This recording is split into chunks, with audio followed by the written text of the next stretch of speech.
सुरंगें हमारे लड़ाकों के लिए, हमास का नेता बोला। यूएन करे गाजा की जनता की सुरक्षा। गाजा में हमास के खिलाफ इजराइल का एक्शन जारी है। इसी बीच हमास के एक नेता ने साफ तौर पर कह दिया है कि गाजा पट्टी में मौजूद सुरंगें लड़ाकों की सुरक्षा के लिए हैं। साथ ही वह आम नागरिकों की सुरक्षा की जिम्मेदारी संयुक्त राष्ट्र की बता रहे हैं। गाजा के स्वास्थ्य मंत्रालय का दावा है कि इजराइल की तरफ से की जा रही कार्रवाई में 8,000 से ज्यादा लोगों की मौत हो चुकी है।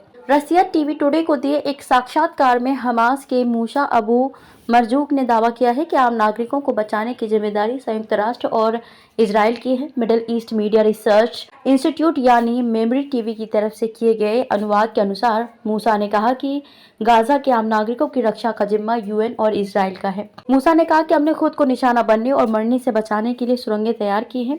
ये हमें हवाई जहाजों से बचाने के लिए है। हमास के नेता ने कहा कि उनके पास सुरंगों से लड़ने के अलावा कोई भी रास्ता नहीं है। जेनेवा कन्वेंशन का हवाला देकर कहा कि जब तक वे कब्जे में हैं, तब तक उन्हें सभी सेवाएं मुहैया कराने की जिम्मेदारी यूएन की है। उत्तरी गाजा के अंदरूनी इलाकों तक पहुंची इजरायली सेना और उसके बख्तरबंद वाहन सोमवार को उत्तरी गाजा पट्टी के और अंदरूनी इलाकों तक पहुंच गए। फिलिस्तीनी इलाके में जमीनी कार्रवाई शुरू करने के 3 दिन बाद सोमवार को गाजा पट्टी में दो तरफ से हमला शुरू कर दिया। इजरायली सैनिकों और टैंकों ने गाजा के मुख्य उत्तरी शहर पर पूर्व और पश्चिम से हमला किया। हमले के बाद संयुक्त राष्ट्र और चिकित्सा कर्मियों ने आगाह किया कि अस्पतालों के नजदीक हवाई हमले किए जा रहे हैं, जहां हजारों घायलों के साथ ही हजारों फिलिस्तीनी नागरिकों ने शरण ली हुई है। सैनिक उत्तरी गाजा में अंदरूनी इलाकों तक घुस गए हैं। सेना द्वारा सोमवार को जारी वीडियो में बख्तरबंद वाहनों को इमारतों के बीच से गुजरते हुए और सैनिकों को एक मकान के भीतर कमान संभालते हुए देखा गया। अभी सटीक स्थान के बारे में नहीं पता चला है। सेना ने सोमवार को कहा कि